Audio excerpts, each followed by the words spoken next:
যে খবর আপনাদের জানাবো এই মুহূর্তে, রাজ্যসভার 11 জন সাংসদের সাসপেনশন প্রত্যাহার করা হলো।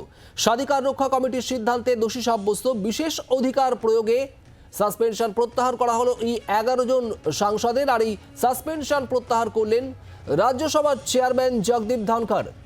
রাজীব চক্রবর্তী আমাদের প্রতিনিধি রয়েছেন আমাদের সঙ্গে। রাজীব, একটু বিস্তারিত জানতে চাইবো, ঠিক কি হলো? দেখো, নিশ্চয়ই মনে থাকবে যে সংসদের শীতকালীন অধিবেশনে রাজ্যসভা থেকে বেশ কিছু সাংসদ সাসপেন্ড হয়েছিলেন, যাদের মধ্যে 11 জন সাংসদের বিরুদ্ধে স্বাধিকার ভঙ্গের অভিযোগ উঠেছিল এবং সেই অভিযোগ গুরুতর অভিযোগ ছিল। আমরা জানি যে সংসদের ভেতরে যে হামলা হয়েছিল, যে বাইরের দুজন যুবক ঢুকে পড়েছিল, সেই ঘটনায় সাংসদরা সংসদের নিরাপত্তা নিয়ে উভয় কক্ষে সরব হয়েছিল এবং সেই ঘটনার জেরেই রাজ্যসভা থেকে বিরোধী শিবিরের অনেক সাংসদ সাসপেন্ড হয়েছিলেন, যার মধ্যে 11 জন সাংসদের আচরণের কারণে স্বাধিকার রক্ষা কমিটির কাছে অভিযোগ করা হয়েছিল এবং সেই অভিযোগের ভিত্তিতে আজকে সেই কমিটির বৈঠক হয়। এবং যেহেতু তারা তাদের অভিযোগ স্বাধিকার রক্ষা কমিটি তাদের দোষী সাব্যস্ত করে এবং তাদের বলা হয় যে সংসদের মর্যাদা তারা ক্ষুণ্ণ করেছেন, কিন্তু আগামীকাল শুরু হচ্ছে সংসদের বিশেষ অধিবেশন।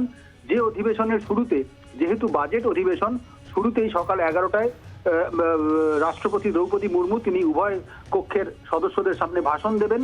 আর সেই কারণেই সেখানে উপস্থিত যাতে থাকতে পারেন, সেই কারণেই রাজ্যসভার চেয়ারম্যান জগদীপ ধনখড় তিনি তার বিশেষ ক্ষমতা প্রয়োগ করে 11 জন সাংসদের যে সাসপেনশন সেটি প্রত্যাহার করে নিয়েছেন। এর ফলে রাজ্যসভার সব সাংসদ আগামীকাল উপস্থিত থাকতে পারবেন। সংসদের যৌথ অধিবেশন যেটা হবে, দুই কক্ষের সাংসদরা উপস্থিত থাকবেন, রাষ্ট্রপতির ভাষণ তারা শুনবেন। এই কারণেই তাদের সাসপেনশন প্রত্যাহার করা হয়েছে। রাজীব, সেক্ষেত্রে আরও সাংসদও তো রয়েছেন, লোকসভা এবং রাজ্যসভার একটা বড় অংশের সাংসদদের সাসপেন্ড করা হয়েছিল, আমরা দেখেছিলাম গত অধিবেশনে। তাদের বিষয়ে কি কোনো সিদ্ধান্ত নেওয়া হচ্ছে?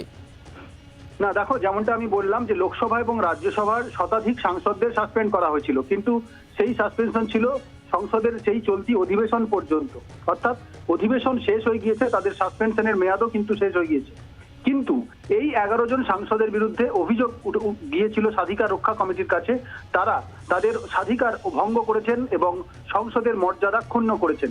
সেই অভিযোগের ভিত্তিতে তাদের দোষী সাব্যস্ত করা হলেও রাজ্যসভার চেয়ারম্যান বিশেষ ক্ষমতা প্রয়োগ করে তাদের সাসপেনশন প্রত্যাহার করেছেন।